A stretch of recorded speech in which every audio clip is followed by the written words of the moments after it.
Hello and welcome again to RC Model Reviews. Now, unfortunately I live in the southern part of the world and it's spring here. Spring means lots of equinoctial gales here. We live in the roaring 40s in New Zealand, which means that when the spring weather comes, so does the wind. And I know a lot of people have been asking about the mini quad shootout, and although I've got a lovely studio which is nice and calm and warm, I can't do anything about the weather outside. But let's go back to that studio and we'll start this mini quad shootout. So there we are. I'm much happier now that I'm indoors out of that horrible wind, and we've had 2 consecutive days when it hasn't rained this month. So yeah, it's a bit of a write-off month for flying. There's not much you can do, but you know, if an opportunity arises, I will get out there and do the flight videos for all these mini quads. What mini quads you're saying? Well, look, here we go. Ooh, look at this. The bench from hell is now the bench from hello, because I've got the mini quads lined up here.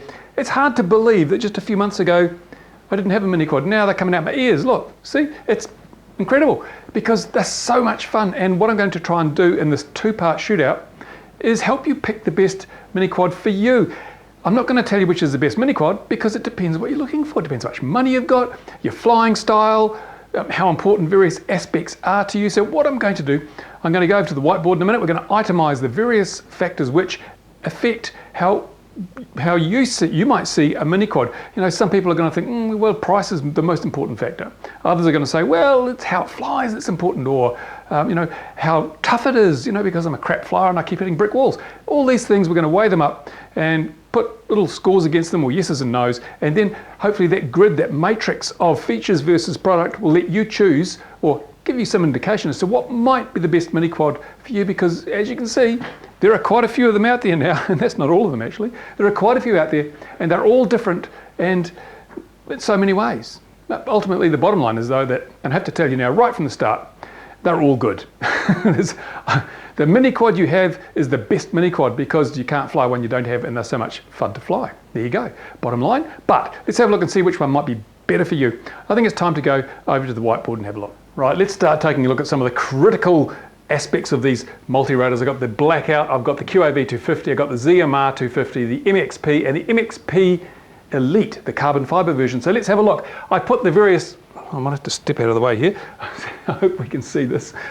Price, quality, weight, toughness, performance, and whether it'll handle 6-inch props. Now there's probably other factors, and if there are, you can say to me, hey, you missed this out, tell us about that. And I'll try and do that in a subsequent follow-up video. But in the meantime, let's take a look at price. Now, Blackout is expensive, you can't deny that. It's an expensive piece of kit, it costs a lot of money. QAV250, it's expensive too, especially the carbon one, they're expensive. The ZMR250, it's cheap as beans. It's only, what, 30 something bucks, cheap as anything, so that's a big point in its favour.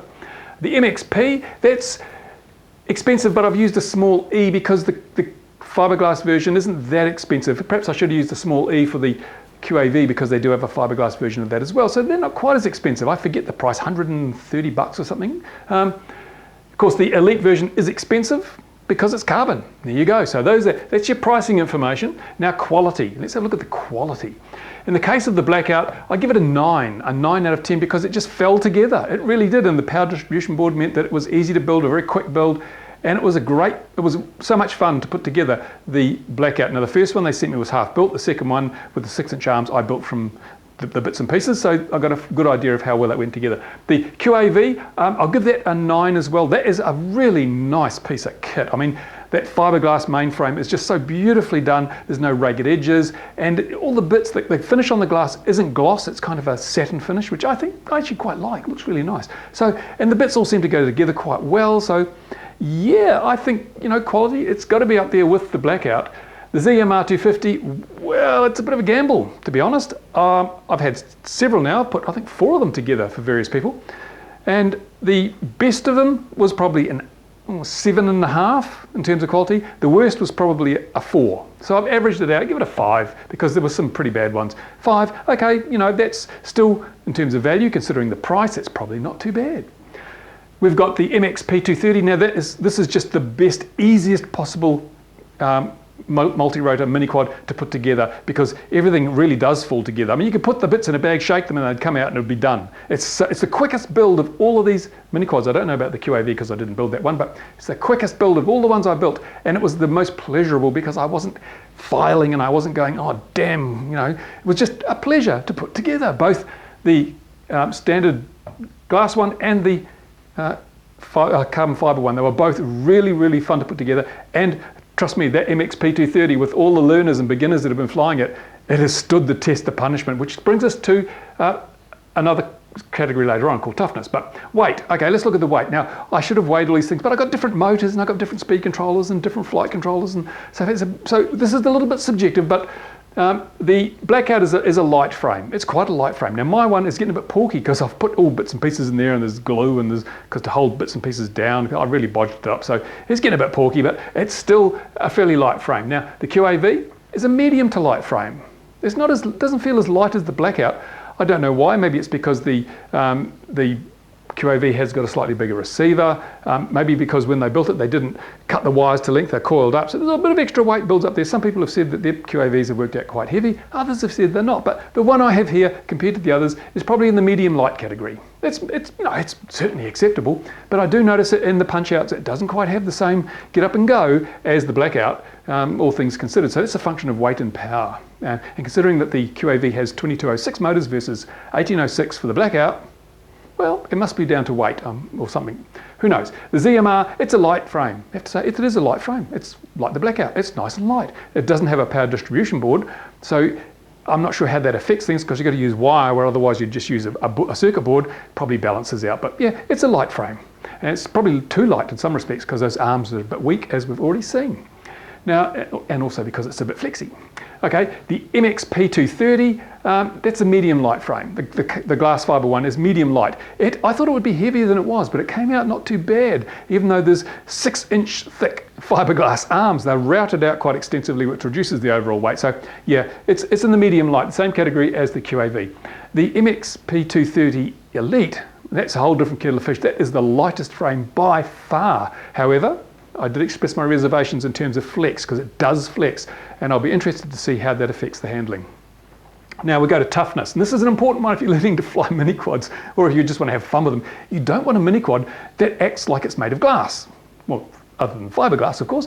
You want something that's really tough, because you are going to hammer that frame. You are going to smash it into all sorts of things, and if you have to worry about whether it'll break, you're not going to have the fun that you should have with these things. So you want something that's tough. The Blackout is very, very good. I mean, in terms of toughness, I have pummeled that thing. I had problems with the speed controller and problems with the motor, and it was flipping in from a couple of 100 feet. All it would do is just basically break a few props and a couple of the plastic bolts shed off. It is a tough piece of kit. Those arms are super strong, and there's no routing out for lightness. It's just super strong. That's brilliant. So I'd give the Blackout full marks. Now the QAV, it's the same. That subframe is so tough and so stiff and so rigid. If you break an arm on that, well, you deserve a medal, actually. I think you really should get a medal if you break an arm on a QAV 250. Having said that, of course, you will have to replace the whole subframe if you do. But yeah, certainly it's very good. Now the ZMR, it's good. It's good. It's not bad, but it's not very good. Barry already broke an arm on his, crashing into dirt. And to me, it's annoying. Okay, it's all cheap. It's cheap, so I guess it's subjective. A new arm for the Blackout or a new subframe for the QAV is probably going to cost more than the entire ZMR 250 frame. So in that respect, yeah, but you've got to strip it down, change the arm and whatever. So you've got to weigh it up. It's up to you. How important is money versus toughness? The MXP, the toughness, it's very good. It's superb, as I said before. It'll take anything you throw at the damn thing. Doesn't blink an eye. Now, the MXP Elite, I've put very good, but I'm going to review that later after I've flown it, because those arms, the carbon fiber arms, are the only ones that I've seen that have got flex in them. They will twist quite easily because they're so routed out. I've used the same routing pattern for the carbon fiber 3mm arms as they used for the fiberglass 6mm arms, and I think that might have just weakened them too much, but we'll find out. In the meantime, give them the benefit of the doubt and say it's very good. Now, there's another category here, performance. Performance, and that encompasses so many different things that I think it would be too hard to give a weighted score on there at the moment, and I'll probably bring that out when I go back to my bench in a moment, and I'll also bring it out in the flight video that you'll see in the next installment of the shootout. So I'm going to leave it blank for the time being. Then of course we've got, will they take 6-inch props? Because everyone wants more performance, everyone wants more power, more punch, more speed. So let's have a look. Well, the Blackout, yes, you can put 6-inch props, but you have to buy new arms unless you've bought the 6-inch version. So if you buy a standard Blackout, you have to update your arms and your motors really, to handle those 6-inch props if you want to. You can use the 1806s. I don't know, but the 2206 is just so much more power, so why wouldn't you? So Blackout, yes, but it's extra. The QAV, because that frame doesn't have bolt-on arms, I'm sorry, you're stuck with 5-inch props. That's it. You can, of course, go to 4 cells and get the extra punch if you want. That's another option. The ZMR, yes, the frames, the arms at the moment, as they come stock, you can put a 6-inch prop on the motor. That's fine, that's great. Just be careful if you're putting 6-inch props on that you're not going to overload the motor. You're not going to, if you're using a cheap motor, because you're buying a cheap frame, you're probably going to use a cheap motor. Just make sure you're not going to overload the motor and your ESCs and end up with a little smoky pile of carbon. That's not a good look. So you need to be very careful if you're going to put the 6-inch props on. Lots of people watching this will say, "Hey, I've been using 6-inch props for months, never had a problem." Great, I'm glad to hear it. But unless you're totally sure, just measure the current or just get some other advice from someone who's used a lot of 6-inch props and just be careful. What have we got? The MXP, yes, you can put 6-inch arms on it. It doesn't come standard with 6-inch, but they've got 6-inch extension arms, so yeah, you can put the 6-inch arms on. The MXP Elite, you can, but the arms I've got are fiberglass, so I don't know what that does. They're still pretty light, but it seems a bit odd to have a carbon fiber frame, expensive carbon fiber frame with fiberglass arms. So I don't know, maybe they're going to get some carbon ones done. And if they do, I certainly hope that they don't, or they reduce the amount of routing. I'd rather have a little bit more weight to give me more strength than to have something super light that I'm a bit afraid is going to shatter into a million pieces when I hit the first fence post. But there you go. So that's the little grid from here. Now you will have to give it each line a particular weighting. What is more important to you? Is price the key decider? Is it the quality? Is it the weight, the toughness? Is it whether it'll take 6-inch props without extra money or modification? Well, yeah, you work it out. Grab this, take a look at it and decide for yourself. That hopefully will give you some insight into what is going to be the best mini quad for you. But now it's time to go back to the bench. Right, now I'm going to take a look at these mini quads one at a time so you can get an idea of what I think about them before we go flying. Start with the Blackout Mini Quad. This is the one that, the first mini quad I got, the guys from Blackout sent me this. I didn't know mini quad from a cow's ear before I saw this.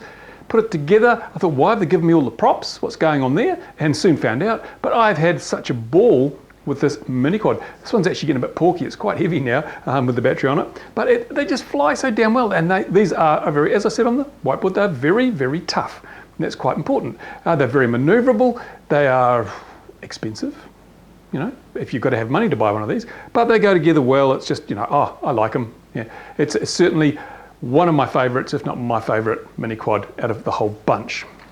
Now, next up, the Blackout Mini Quad. Didn't I just do that? Yeah, I did. But this one's got arms for 6-inch propellers. And of course, that makes it quite a different craft. I have to say, this flies very much differently to the standard Blackout.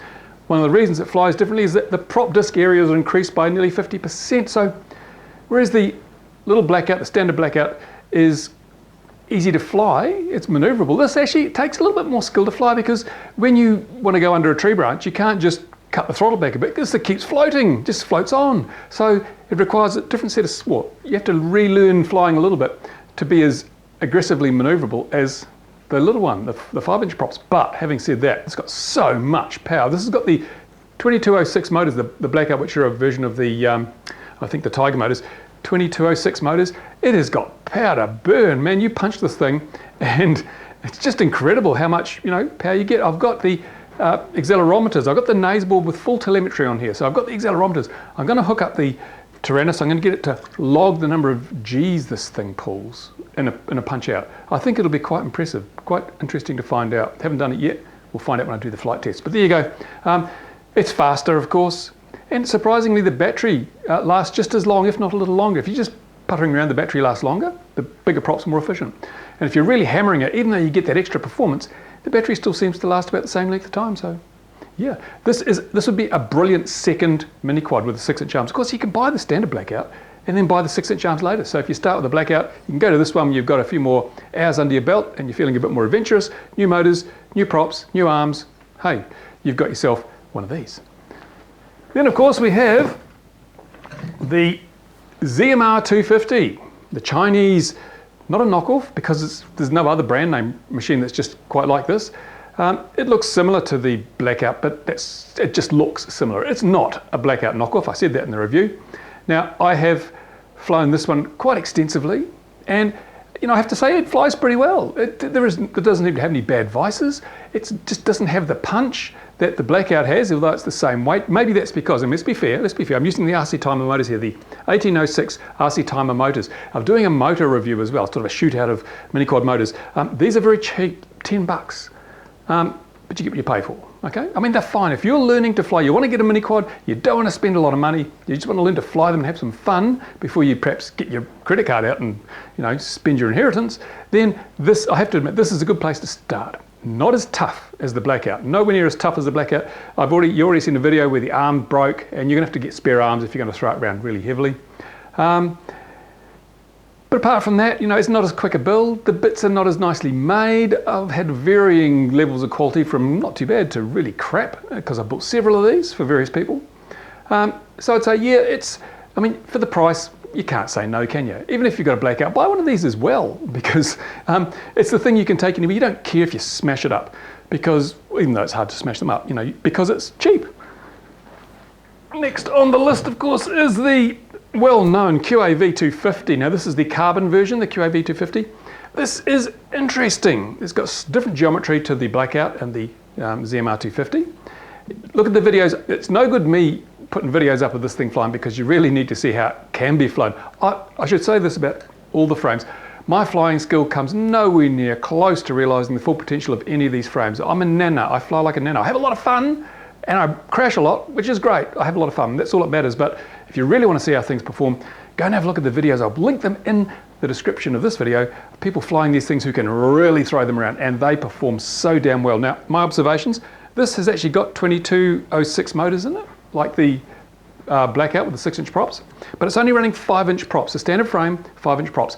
And I have to say, it does lack a bit of punch. You know, it's better than the ZMR with the RC Timer motors, of course, but still with a 2300, what is it, 2350? 2350K, 3 cells, and although it's carbon, it's not that light. It's, you know, mid-range. Also, some people don't like the fact that the arms are a part of the main frame, so if you break an arm, you've got to strip the whole main frame down and rebuild the damn thing, basically.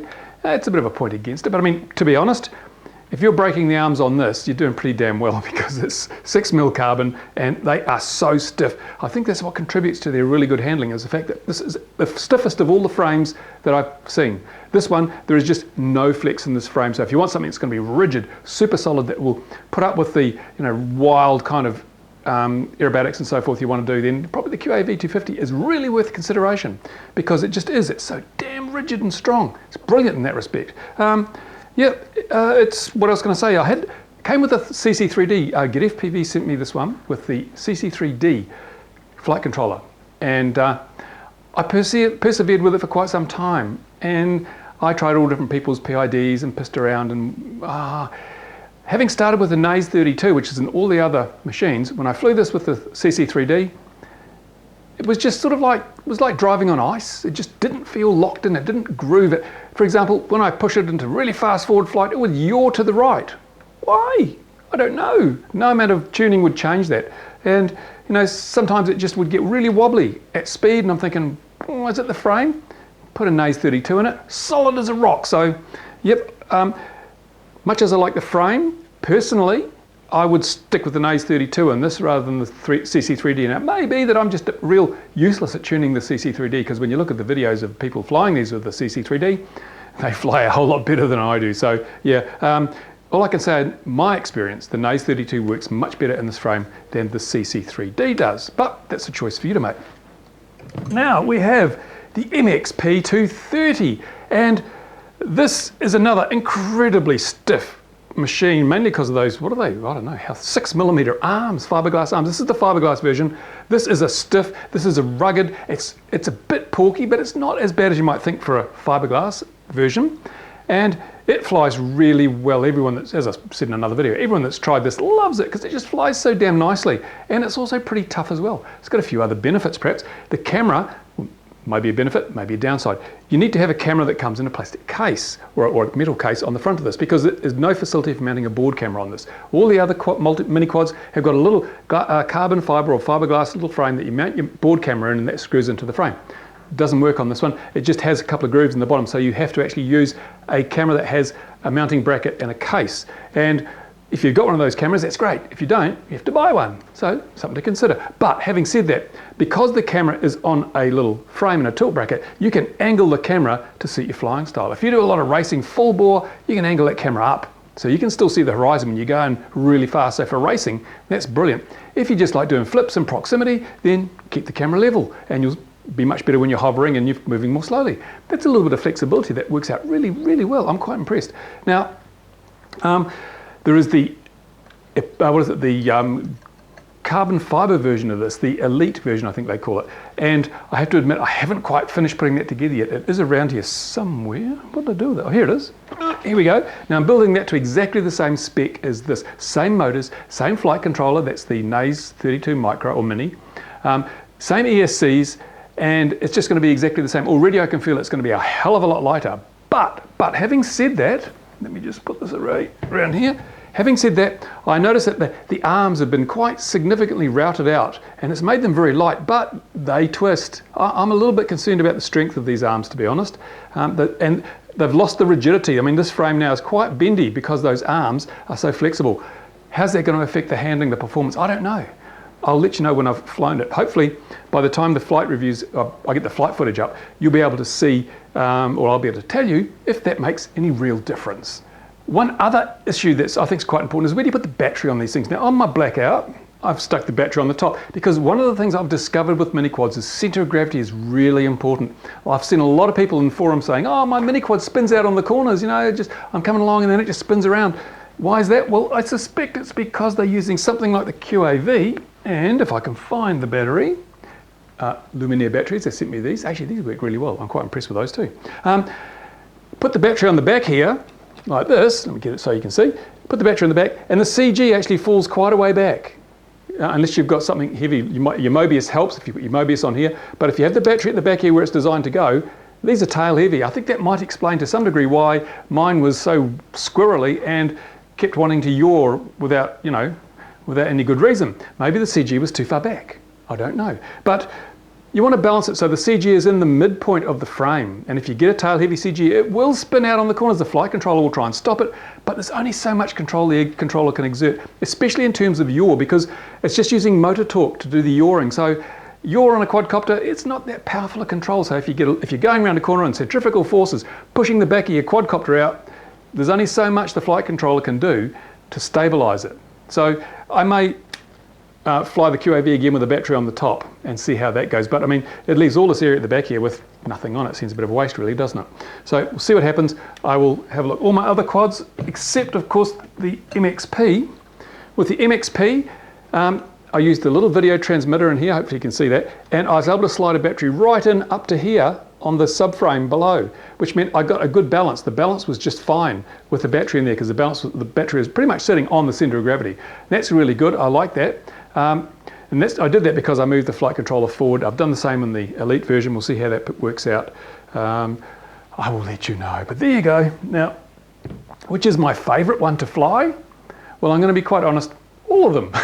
They're all fun in their own ways. Until I got the issue, until I ditched the CC3D, the QAV 250 wasn't as much fun to fly as the others because it was harder to fly. But with the MXP230 board, when that was in there, it flew just really well, and it really grooved. That stiff frame, you could feel it. It just went where you put it, and it just, when you put controls in it, just did what you said. It was great.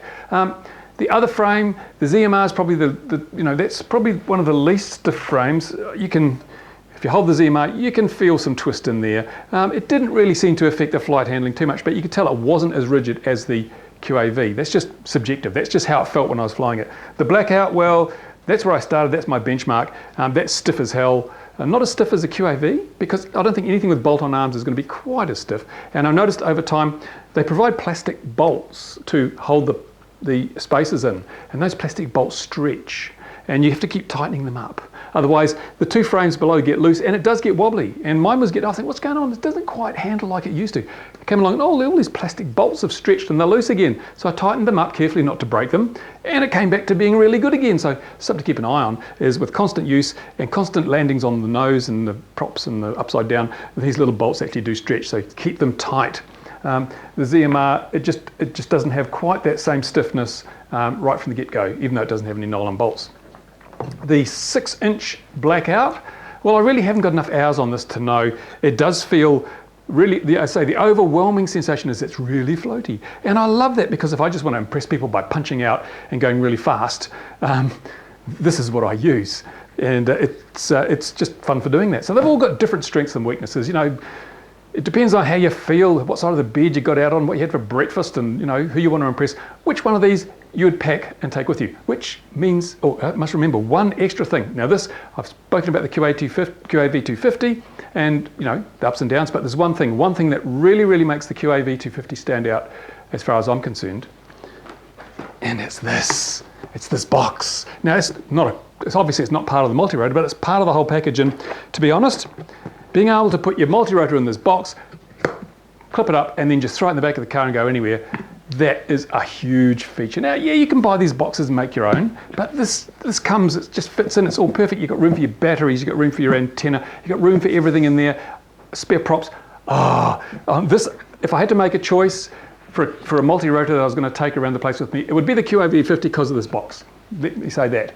That has to be a real killer feature for the QAV250. If that's not important to you, then you know, don't worry about it. It's not going to affect your choice, but it would affect mine if I wanted a machine to carry around the countryside. And let's face it, if you've got a mini quad, you can fly them virtually anywhere, so why not keep it in the back of the car?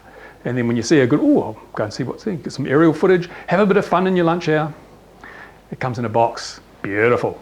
Right, there you go. Now, as I say, the flight videos will be coming up as soon as the damn wind stops and the rain stops. I'll get them all together. I'll try and get as much footage as I can. In the meantime, I've put some links in the description of this video, which are links to other people's videos that show the potential of these frames, because, as I say, they can do it better than me. So you'll see some links to videos you may have already seen, but I think they're some of the best mini quad videos on the internet, and some of the best mini quad flyers. And if you're one of the best mini quad flyers and your video isn't there, I'm terribly sorry, but I didn't want to make it too long a list. So thank you for watching. If you've got questions, comments, whatever, stick them on the bottom and I'll do my best to answer them as I usually do. And I'll try and read all the comments, and I will try and get you that flight footage of the tests of the mini quads as soon as the weather improves. In the meantime, just buy one. Go and get one. If you don't have one already, go and get one, build it up, and you'll find that it becomes your favorite flying machine of all time. Thanks for watching. Time for me to get back to the bench. Oh, look, it's really clean today. That's marvelous. I didn't realize it was this big. Brilliant. Oh.